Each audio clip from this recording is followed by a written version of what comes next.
Bread, Episode 6. I'm Barry. I'm Jeff. And we're here to talk about sandwiches and the sandwich adjacent. Sandwiches. Everybody likes sandwiches. Hey, Jeff. What's that? What you been eating? Well, I think we should talk about our little jaunt to Texas a little bit more, because we did go to a restaurant that was phenomenal. But before we went to that restaurant, we went to another Yes. restaurant. We met our friend Mike, was getting married, and so we met him for brunch at this place called Box Street. Yes. And what Box Street is just this little brunch place. It's an all-day brunch. So, you can wake up late and still get brunch. Right. And, it's real pink inside. And you get, like, mimosas all day and the whole business. And they got brunch food. And a lot of it's very healthy. And they have house-made donuts, too. So it's a real fancy place. But Jeff and I both zeroed in on the same sandwich. Yes. It's called the Bacon Jam Boy Breakfast Sandwich. Yep. Retails for $15. It's a scrambled rosette egg, which I don't know what a rosette egg is. No clue. Hashies. Yep. Hash browns. Yep. They're like thick-ass, Yes. thumb-thick hash browns. On the sandwich. On the sandwich. And not just like a mess of hash browns, like a thick hash brown patty. It's crazy. Caramelized onion aioli, and you always have me at aioli. Right. Swiss cheese, which I omitted on mine because I can't have cheese. And but I had it. bacon jam, which I love. Now, Jeff opted to also add a breakfast sausage, and I opted to add avocado because I wanted some health. Yeah, when the cute waitress Was she asked cute? you if you when she asked you if you want to add sausage to that, you're like, sure, why not? I don't remember what she looked like. I remember this sandwich. It was delicious. A lot of that was the bacon jam for me. I thought the hashy was a little too much. Yeah, I mean, I don't mind hash browns on a sandwich, but these hashies were exceptionally thick on this thing. They were. Now it wasn't as bad on mine because I also got the breakfast sausage, so it added more thickness, more layers, I guess, if you will, on my particular sandwich. But yours in general, I swear to God, like, because you didn't get any of the extra add-ons other than you got avocado. I got avocado because I like a little health. It didn't look quite as layered on yours as it did on mine. No, I have a picture of it. I'll post it up on the Instagram. But yeah, the picture of mine, we're looking at it now. Most of the sandwich is that hashi. The hashies, yeah. The thing is huge. It was thick, but it wasn't the biggest sandwich. No. I'm talking like maybe like 4 inches across. Yeah, the fresh baked roll was a sandwich bun rather seemed more like size-wise, if you were going to say diameter, probably like a basic cheeseburger from McDonald's. That small as far as like it was thick, but it wasn't it was easy to fit in one hand, basically. You didn't need two hands to eat this sandwich. But you should, because it gets a little messy. Yeah, it did get a little messy. Now, we're going to declass the place a little bit. We're going to talk about McDonald's for a second. When I go to McDonald's for breakfast, I only order one thing. Oh, yeah? I only order the sausage and egg biscuit. Okay. Because I like the biscuit. I know it's salty and whatever, but I like the biscuit. Mm-hmm. I like the sausage, like the egg. I like the way it tastes. Something about that taste. I always know what it's going to taste like, and it always tastes the same. It's good. It often comes in the combo with a hash brown. And for me, the hash brown is just too much. Oh, yeah? It's just too much food. It's too dry. I'm like, I don't want this. I wish I could have it without I always get it. the hash brown. See, yeah, you can get it without. I know. But when I say, hey, you're going to McDonald's for breakfast, fine, get me this, and they end up getting me the fucking hash brown. It is cheaper to get the combo in a lot of cases. It's I get it with an OJ. It's not cheaper. It's like essentially the way they price it. It's like getting the hash brown for free. And I feel bad not getting it, and then I feel bad not eating it, and I'm like, I don't really want the hash brown. And that's what I felt like on this sandwich. Like the hash brown was too much. Okay. Like it was one of those McDonald's hash browns folded over and then added some more. Yeah. I was like, it didn't add much to the flavor of the sandwich, but the bacon jam does. Yeah, that bacon jam was very tasty. Yeah, I like that bacon jam. Now, that was one place. Yes. And I do love me a breakfast sandwich. And by the way, if you are in the San Antonio area, you really should check out this place because there's a bunch of other stuff that they had, like the house-made donuts. Yes, the house-made donuts were very tasty. They make those fresh to order. So it wasn't like just sitting around and then they just. So when they brought it to the table, they were nice and hot. It was a glazed We actually and churro. We actually had to wait for them to cool down a little bit because they were very hot to the touch when they first hit the table. Yes. They also have a cereal milk waffle. Yeah. With fried ice cream, Fruit Loop crumble, Yep. dulce de leche drizzle, which I fucking hate that. But and you can add on panko or hot fried chicken if you like that sort of thing in your waffle. Yeah. But cereal milk waffle sounds amazing. Yes. Yeah. The only thing better than that's a bacon waffle. I don't know if you've ever had a bacon waffle. I've had a bacon waffle. Oh, bacon waffles are so good. They have a strawberry cheesecake French toast. They have a thick boy pancake. I don't like a thick pancake like that. Their chilaquiles, they don't look right. We thought they looked weird because the table next to us. Them, yeah. right? Oh, but it was Deb. Yeah, because I remember there was a table next to us also that I think got it right before she got hers, and I was like, that doesn't look right because I heard when they were putting it down. I was like, oh. Tostaditas, salsa tomatillo, black bean sour cream, pickled red onion, avocado, sunny egg, sesame dukkha, whatever the hell that is, cotija or whatever fuck. Cojita. Fresh herbs and salsa matcha. But the problem is they're supposed to have like little strips, Yeah. not just whole chips. That's Right. not how it is. Yeah. So I wasn't a fan. I don't think she was a fan of that. But they got a bunch of other stuff there that look really good. So check that out. However, Yes. later on we went to Fredericksburg Yes. to drink much wine. Yes. So much wine. So much wine. And we stopped at the Auslander. Oh my God! So Cue German music. I am a big fan of German food. I know it's not everybody's thing, but I love German food. I love authentic German food. Those people who isn't their thing, they're wrong. And Auslander had Auslander. Oh my God, their food was phenomenal. I went kind of traditional. I got the brat with sauerkraut on top, Now- because they said they make their own sauerkraut and they make their own German mustard. So very rarely when you see a place like this, usually it's all prepackaged and they just toss it on there. Their sauerkraut was on point. Their German mustard was perfect.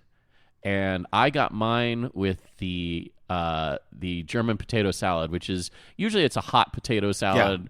Never a fan of that. Deb likes that. I love a good authentic German potato salad, and this is the best I've had in a long time. And then I also got a side of the red cabbage, which is it's usually pickled, served hot. This was pickled and served hot. Yes, Yeah. Which Because the but sausages... sometimes some places will serve it cold. Oh, yeah. So that's why I wanted to make the distinction that they did serve this hot, and it was also amazing. Hot or cold, I can't really have too much of that. It's like a little too much. Now, their sausages are served with a sauerkraut and a choice of one side, hot German potato salad, red cabbage, mashed potatoes, or buttered corn. Well, it is Texas. You're going to get that, you know. And let me just say, the roll that they put it on, it was an actual roll. It was not like a hot dog bun. Oh, no. It was a giant A thing. lot of times you'll get, when you order sauerkraut, brat with sauerkraut at a regular restaurant, they put it on a hot dog bun, which, is okay. Yeah. But this was a full-on sandwich roll that they had. Well, it was a giant-ass sausage. So, and when I say a sandwich roll, it's that crispier outside. So not like the super soft, like a sandwich, like a hot dog bun. Hot dog buns tend to be very, very soft. This thing was nice and firm, held up really well, because you need that extra firmness when you put sauerkraut on your brat, because sauerkraut is very wet, and it's going to soak into the bread very quickly. And you need that firmness anyway, because the Yes. brat is good. It's got a little snap to it, and it'll break that bread to pieces. It was very, very substantial bratwurst. I mean, it was... It's sticking off. Okay, pardon the pun here, but it was long and thick. Hey, look at you. You're trying to move heaven and earth to avoid saying it. Dude, just say it. We're talking about Sam. Fuck it, I'm just going to say it. It was long and thick. And the bread goes from one edge of the plate to the other, and the sausage sticks out the sides. Yes. I'm going to post this picture on Instagram. It's fucking delicious looking. Yeah, and it's rare that you get an authentic bratwurst like that, and that the the size of the sandwich that you get. I'm going to call it a sandwich just for the sake of the podcast. say it. Even though I guess it's technically sandwich adjacent. It was bigger than the fucking plate. Mm-hmm. It was hanging over the edge. And so not only was it perfect tasting, it was It had for the curb price. appeal. Yes, for the price and the way that it looked. Barry's got pictures of it. He's going to put it up there, but Delicious. it was fantastic. In fact, our whole party agreed this was like one of the best meals that we had while we were in Texas. Oh God, yeah. Because one meal we had, we just went to the gas station and got cheap shit. Yeah. But I had the Schmorbraten. Yes. Schmorbraten, SCHMORBRATEN, if you're Googling at home, is a thinly sliced pot roast served over mashed potatoes, topped with beef gravy and fried onion strings. It says it's served with buttered corn. I think I don't know if I eat that or not. But it's delicious, dude. Yeah. Like a little pot roast sandwich, which I do love me Yes. some pot roast. I was tempted by the rouladen. You ever had rouladen? Yeah, I have. I had it. It looked really at the good. Hofbrauhaus. It was now rouladen is a thinly sliced roast beef rolled Yes. tightly around pickles, onions, bacon, and mustard, covered in beef gravy, served over fresh spätzle. I love spätzle, topped with creme fraiche, which I can't eat. It's a real Bavarian favorite, but I really shouldn't eat that, so I didn't have that. Now, there's an authentic German cafe here in Vegas I want to try because I want to see if it compares. Is it the one on the west side there I near think Decatur? so. Yeah, Deb used to work over there. But I've only ever had Hofbrauhaus here in Vegas, and Hofbrauhaus is nothing to sneeze at. Just be sure that if you ever go in there, don't sit in the Oompa section where they're yelling and screaming. You sit in the garden; it's quiet. Unless you want to hear ziki-saki, Oi, oi, oi, oi, oi. 100 times a night. Yeah, and then you see the woman that comes around and spanks you or something, and Yeah. they do like Jägermeister shots. Gross. And when he says spanks you, he's like talking with the wooden paddle. They beat you. They leave a mark Yeah. from everything I've seen, and I was just like, okay, we'll not be doing that. Deb and I went to eat there just because we had like a Groupon or something, and we just wanted some German food. We're like, all right, let's do this. So we go in. We're like, can we sit in the garden section? We're like, okay, nobody in the garden section. Garden is gorgeous. Nobody in there. It was wonderful. In fact, we had to flag someone down because they forgot we were there. Like, oh, you want food? And like, yup, okay. Super loud in the other section. Super quiet. I got a very attentive server. It was real nice. So Awesome. Pretty happy about that. But the food there is solid, man. I've never had a bad German meal. Now, it depends on what you're into. If you Sure. don't like sausage, well, you're kind of shit out of luck for most of it. I'm not a big fan of the hot German potato salad, but Deb loves it. But I love it. I can get behind some pork chops or whatever. So yeah, Cafe Berlin was the place I was trying to remember. yeah, as that's right. The name of the restaurant. Well, we got to Here get in out there and Vegas. try that. Yeah, we got to see if it compares. Because I mean, I gotta say, Auslander really set the bar high. And of course, we paired it with a nice Warsteiner Dunkel. Ah, yes. And of course, they give us the nice big mugs. I love the big mugs that you could barely lift. Yes, it was. The glass itself is heavy, and then when they fill it with the beer, it's a workout. You can only really have Yeah. one, and then Yes. you're like, ugh, I'm so full. And then we had that long ass drive back. You're I was like, going to say, thank God Deb was driving because both you and I, like after we'd had the beer and then all the wine, we were like, yeah, we're not good to drive. I wasn't even good to stay awake. We did a lot of sleeping in the car. So That's what we've been eating lately. that, yeah. And we'd like to talk about the sandwich adjacent. All right. Should we talk about the pimento cheese controversy? Nah, we'll save that for later. Let's talk about ice cream sandwiches. All right.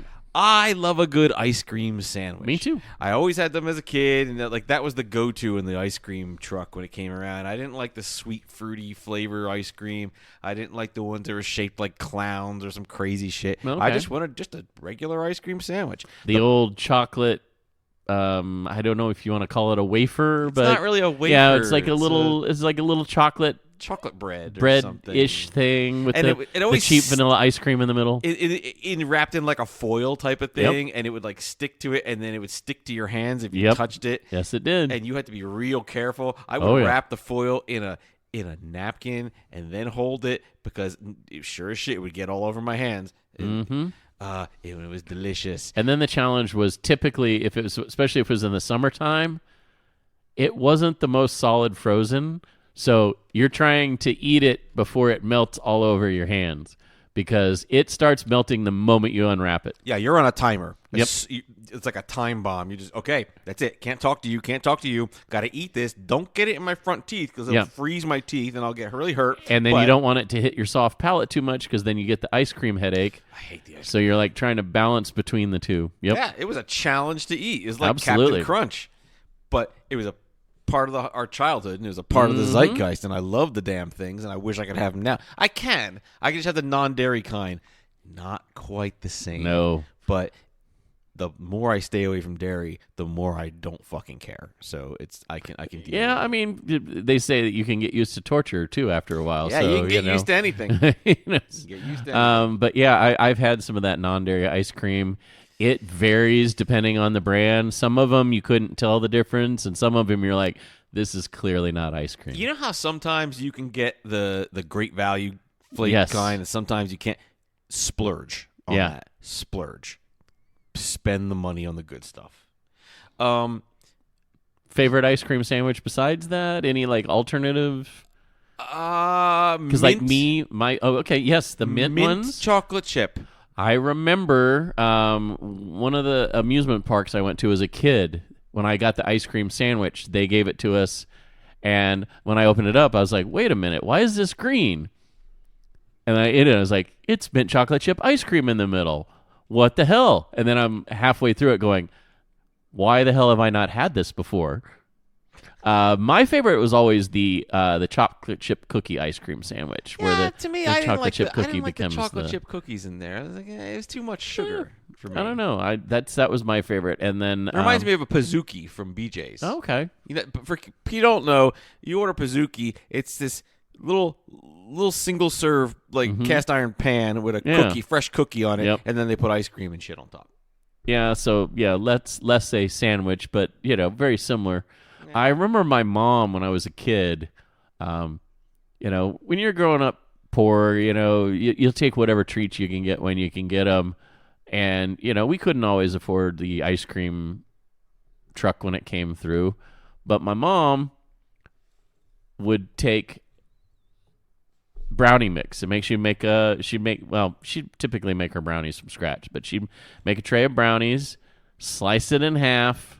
Like, not even cutting the brownies, just slicing the whole tray of brownies in half, softening up some vanilla ice cream, spread it on there, put the top back on, put it back in the freezer, and we had our own little ice cream sandwiches. Dude, that's awesome. Isn't that great? I look amazing. Back at stuff like that, and I'm like, my mom was really kind of amazing for putting that stuff together, because that's not poor people. That brownie held up better than that thin chocolate, whatever it was that on the store-bought. That thing was garbage. No, and because my mom would put them in our deep freeze, you didn't have to rush to eat them and enjoy them.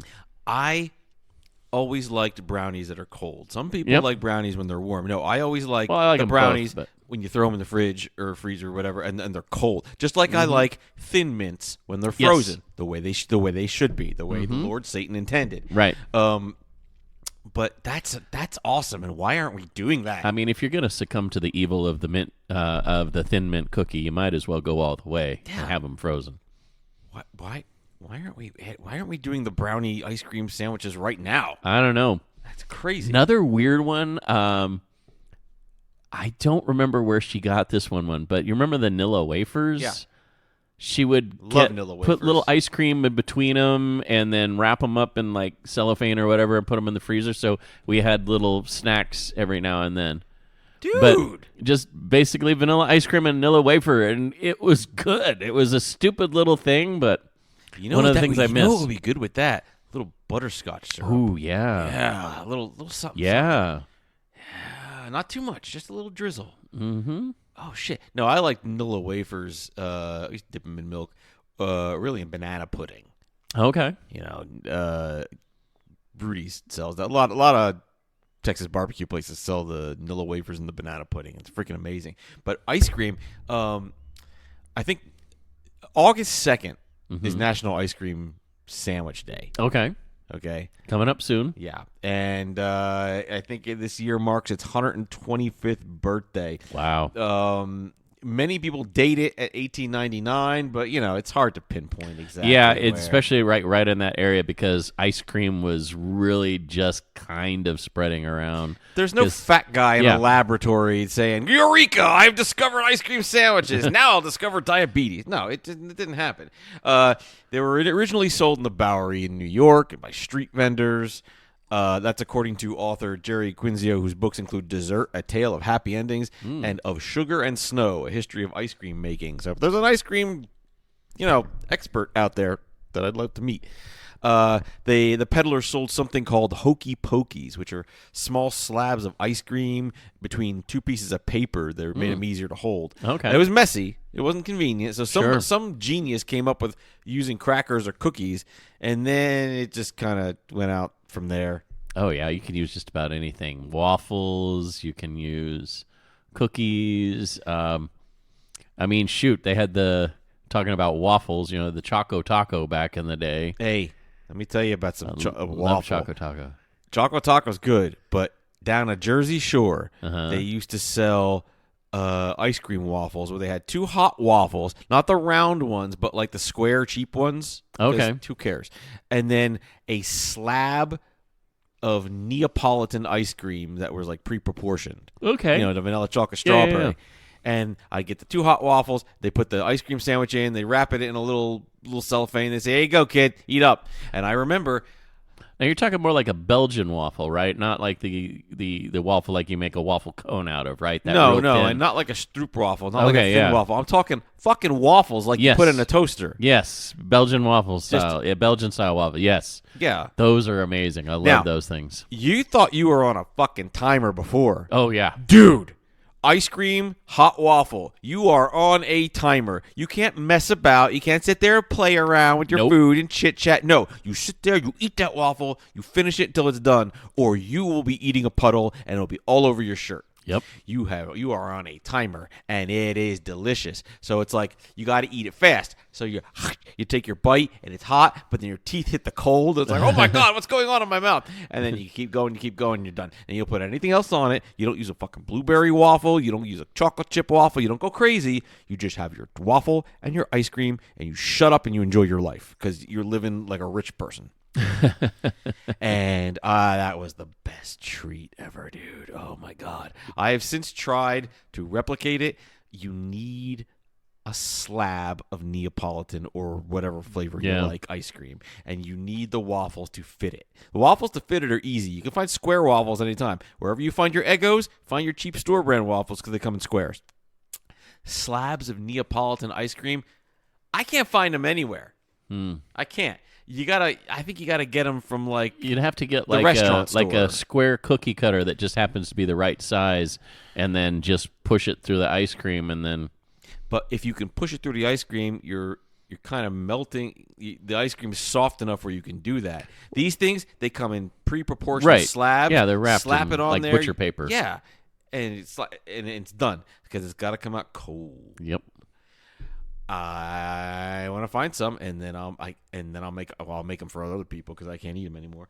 But delicious. I know, sad trombone. I don't know. I'll figure it out. I'll make my own somehow because now I really Now want you got to it. find you some like non-dairy Neapolitan ice cream that doesn't taste too bad. Yeah. I can find the waffles anywhere, but Yeah. that's so good, dude. Waffles, yeah. You could throw a stone and hit 20 of those waffles. Yeah. In 1899, the New York Mail and Express ran a story headlined "The New Sandwich," and they talked about ham sandwiches and salmon sandwiches and cheese and all, but the latest is the ice cream sandwich. As a new fat, I realize I'm slipping into mid-Atlantic. Yeah. It's a little before that Going time. almost but into radio voice there. It's a little before. It was a little before Mid-Atlantic came around, so 1899, I don't know what they sounded like, but I'll go with it. But the latest is the ice cream sandwich. As a new fad, the ice cream sandwich might have made thousands of dollars for its inventor, had the novelty been launched into by a well-known caterer. But strangely enough, the ice cream sandwich made its advent in a humble Bowery pushcart. Well, la-di-da. And then it got fashionable to eat these things, and, next thing you know, we got ice cream sandwiches. And they're so delicious. Did you know... fun fact, the frozen in 2018, the frozen novelties industry reached $5.8 billion in worth. Oh, it's insane now. Which was a 4% increase over the previous year. And in 2021, they I think it got 6.4. It's just stupid. People like novelty ice cream. It's very true. Novelty desserts. I remember having recently that weird rolled ice cream where they basically have a cold slab and they mix up all your stuff while it's still liquid and they put it on the slab, and as it just starts to freeze, they take what looks like a paint scraper and then scrape it, and as it scrapes, it rolls into these. Oh, I've seen that. Yeah, into That's these fun. little tubes, and then they put it in there, and they put a spoon in it and hand it to you, and that's how you eat your ice cream. That's fun. I wish they did that at the Cold Stone. Yeah, they just scoop things there. The best thing about Cold Stone is you give them put $1 in the tip jar and they're gonna sing for you. Yep. It's basically like you saying, "Dance, monkey, dance for your $1." Fortunately, I can still eat sherbet, and I do enjoy a good sherbet. Sherbet. But interesting things about the ice cream sandwich. There's lots of regional varieties, and I love foreign weird shit. Mm-hmm. In Australia, the big popular brand is the giant sandwich, the Monaco bar, the East and whatnot. They used to be known as a cream between because Australians are weird. Which is you purchased a small block of ice cream wrapped in paper and placed it between two wafers. And you're going to see that a lot. Like in Germany, they have the Stroopwaffle. Yes. Stroopwaffles are pretty good. I have had a Stroopwaffle ice cream sandwich. It's not bad. Yeah. I mean, it just tastes like eating an ice cream in a waffle cone, basically, but still good. A flat waffle cone. Yeah. It's just this. It looks like like the waffle pattern on a thin wafer. Mm-hmm. It's a substantial bit of wafer. It's not like the wafer you're gonna get inside a Kit Kat, right, which is like really flaky and thin. It's a little more substantial. But fun thing, in Germany they're made with 2 wafers and a 3-flavor combination called Fürstpuckler Ice, elsewhere known as a Neapolitan ice cream. It's based on a recipe introduced in 1839 by a cook of the German nobleman, wait for this guy's name, Prince Ermin Ludwig Heinrich von Puckler-Muskau. I have a long honorific, but it's not as cool as Prince Ermin Ludwig Heinrich von Puckler-Muskau. That's pretty long. Yeah, I would, if I were Prince Hermann Ludwig Heinrich von Puckler-Muskau, I would demand that everyone always refer to me by my full title. They wouldn't say, "Hey Herman," no. "Hey Prince Hermann Ludwig Heinrich von Puckler-Muskau." I should make people refer to me by my full honorific because never gonna happen. Oh, come on, that's fun. I remember I went to a friend's wedding, and I got to be the one that made the place cards. So everyone's like, Mr. Smith, Mrs. Jones, Lord Barry, Barry William, Jonathan, John Wayne, Duke Rob, Lord of Sealand, Laird of Glencoe, first to bear the name. Yeah, the whole thing. Yeah. Prince Hermann Ludwig Heinrich von Puckler-Muskau. That's great. He was a landscape artist. In Iran, I love this. The Iranian ice cream sandwich is called the Bastani Nani. It means bread ice cream, apparently. It's made with Iranian traditional ice cream between 2 wafers.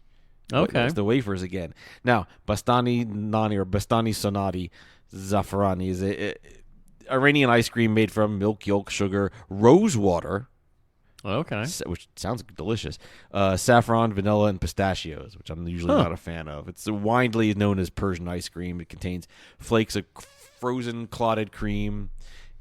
It sounds delicious. Now I want to try Persian ice cream. Yeah, I know. In Israel, ice cream sandwiches are known as cassata.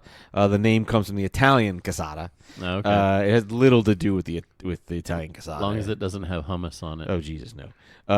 2 thick biscuits holding a block of vanilla and chocolate-flavored ice cream. Now, in Italy, ice cream sandwiches are eaten in Sicily as a breakfast item. Really? The sandwich is called brioche congelato in Italian. And Makes sense. It's a soft brioche roll. Uh-huh. Open on top and filled with gelato. Interesting. I love me some gelato. Not a pistachio fan, but you get me like a stracciatella or limoncello gelato. I didn't like pistachio when I was a kid, but I do now. So. I never did, and I still don't. I try it every so often to make sure, because you never know. Now, in Serbia, Mm-hmm. this company called Frikom created a plasma sandwich, they call it, which is a unique fusion of plasma, which is a Serbian ice cream brand, biscuit-flavored ice cream, enriched with ground plasma biscuits, covered with milk chocolate, and a sprinkling of pieces of the biscuits on one half. They really love the freaking biscuits. I don't get it. I like the weird flavored ice creams you get in Southeast Asia. In Singapore, they got peppermint, chocolate chip, durian, red bean, yam, sweet corn, honeydew. I like a good green tea ice cream. Yeah, green tea ice cream is really good. I would love to see a green tea ice cream on on a wafer. That would be delicious. Now, this is interesting. Vietnam. In Vietnam, an ice cream sandwich called a banh mi kep kem, is commonly sold on the street as a snack. It consists of ice cream stuffed inside a banh mi. It's topped with crushed peanut. Now, a banh mi, if you don't know, is a delicious sandwich, but it's bread. Yeah, it's the bread.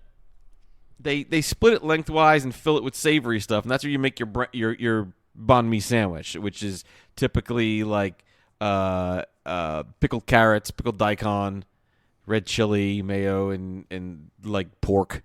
You ever had a good pork banh mi? Oh yeah, freaking delicious. But it's the fillings in the bread that I consider like makes it the banh mi. But to put ice cream in bread, I don't know about that. I don't know how I feel about that. That's kind of ugh. All right. Well, it's interesting you skipped out on like freeze-dried ice cream sandwiches. The astronaut ice cream. Astronaut ice cream. We were talking about that before we started recording. Yeah. So I've never had it. So you've never had, but you've had the freeze-dried ice cream before, right? I thought it was okay.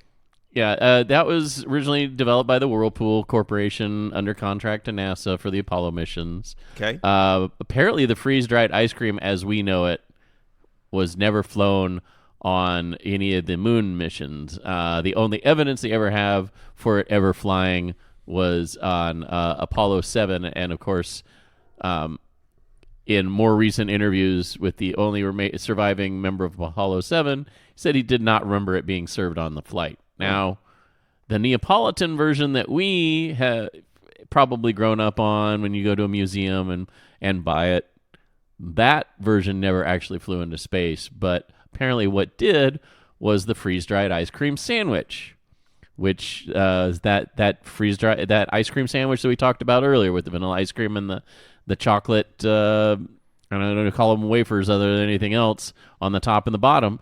They freeze-dried that and sent it into space. But as I said, none of these astronauts ever remember eating it. So I know that food scientists said that it was a very requested item with kids, but apparently they're quoting astronaut Mike Masano here, said he called it disgusting and more closely related to a building material than a food when he tried it, and that was trying it on the ground, not actually in space. So REI sells it for $4.95 for one of these ice cream sandwiches, and you can backpack with it.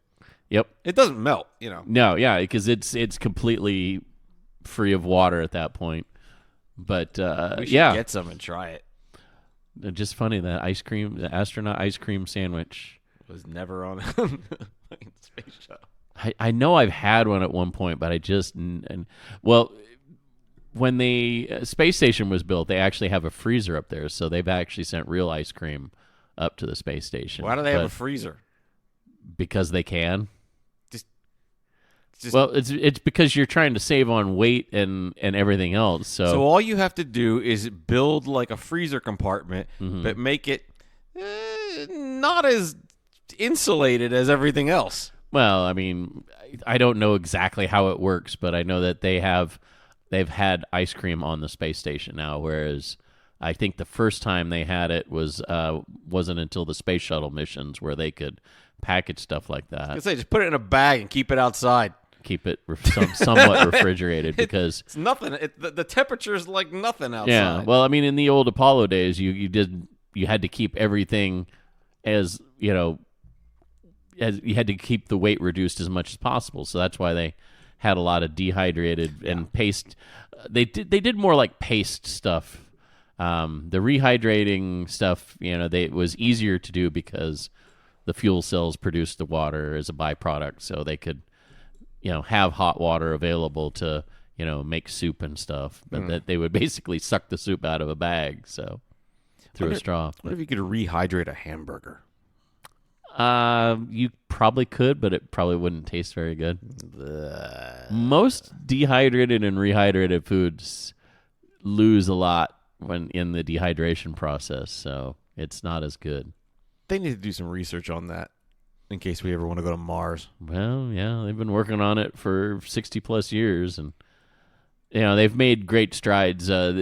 Most of the stuff now is like thermal stabilized or irradiated, so they basically vacuum package regular food and then either heat it up really fast and then cool it down really fast while it's sealed so that you're killing any bacteria in there, or they irradiate it where they hit it with, I think it's gamma radiation, and then it basically would kill anything that would be growing in there. So there's no chance of bacteria ever growing. Gamma irradiated food. Well, it's once you hit dead tissue with radiation, it doesn't hold on to the radiation. So interesting. So yeah, it doesn't stay radioactive.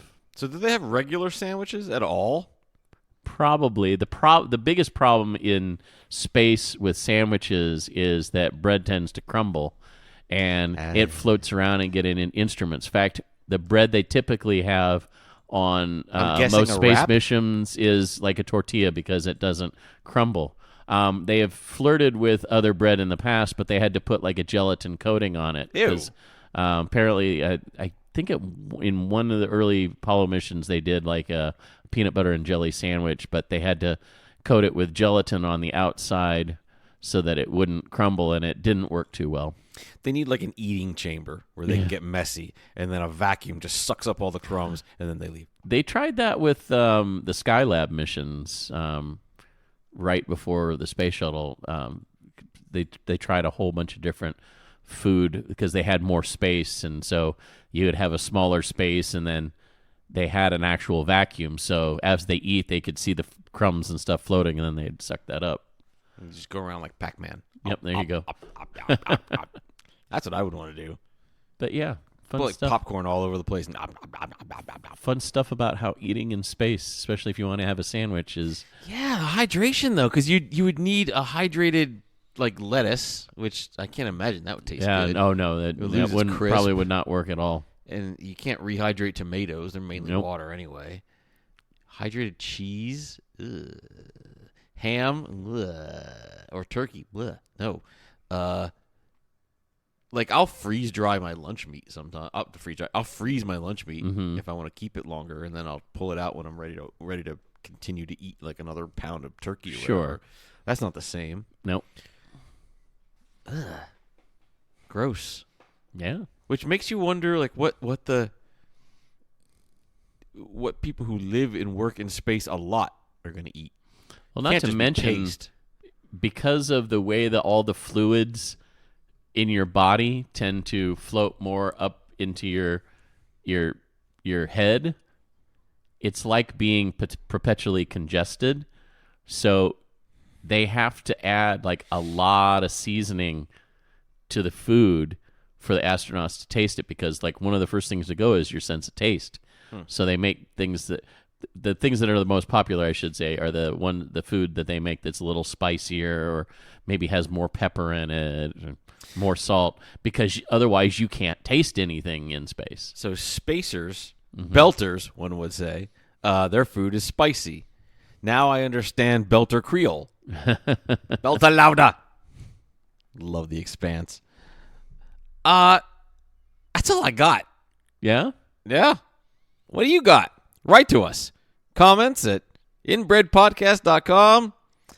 Visit the ko-fi.com/inbred to become a meatball hero, and you could win a sandwich. Speaking of which, are we gonna do it? we should do it. We're gonna give away another sandwich or something fun. 2 in 1 month. Maybe astronaut ice cream. Who the hell knows? Something. Let's give them away to eat. Oh, look at that! Who won? Atomic Gumby. Atomic Gumby. Atomic Gumby. You're gonna get a sandwich. You're gonna or something. Well, something Something to eat. Sandwich or sandwich adjacent. People, it's real easy. It's real easy to win stuff from us. All you gotta do is be a meatball hero, and then join us, and you can jump on our Discord and talk about some sandwiches and sandwich adjacent. And be a meatball hero. It's got marinara and cheese. Oh my God! A meatball hero. Ah. I thought you had a rhyme. You had nothing. Hey, Christ. I went the lazy songwriter route and just did the That's our show. I'm Barry. I'm Jeff. Stay hungry, everybody. I know I'm kind of hungry. I want to try. Stay hungry, my friends. Is the astronaut ice cream, is that dairy free? No, it's made from dairy. Crap. Why is everything good made? Okay, I was in an Italian. I was at a French place the other day with some friends. You poor bastard. They use butter, cream, and everything. Everything had fucking dairy in it. Yeah. I think the only thing I could order was steak frites. That was it. And even that, I'm sure it was butter. But I can eat. I'm not gonna. I'm not gonna die if I eat a tiny little bit of butter. I went to the place here. I went to Tiki d'Amore. Okay. And I realized it's Italian. A lot of everything's gonna have cheese. I'm meatball hero. No, that's got cheese in it. Everything's got cheese. So I was like, all right, I'll just have like the pound of lobster tails. Oh, that's it's good. And I could just not eat it with butter. I just put lemon on it, and it was good. I don't miss the butter. I really don't. But it's rough finding things that don't have cheese in them. Or milk. Dessert? Or cream. Forget about dessert. Yep. Dessert, you're done. You can't have it. No. Dessert's not for you. So many times I'm like, hey, you want to try a bite of this? No, it's got dairy in it. No, Sam. I want dairy.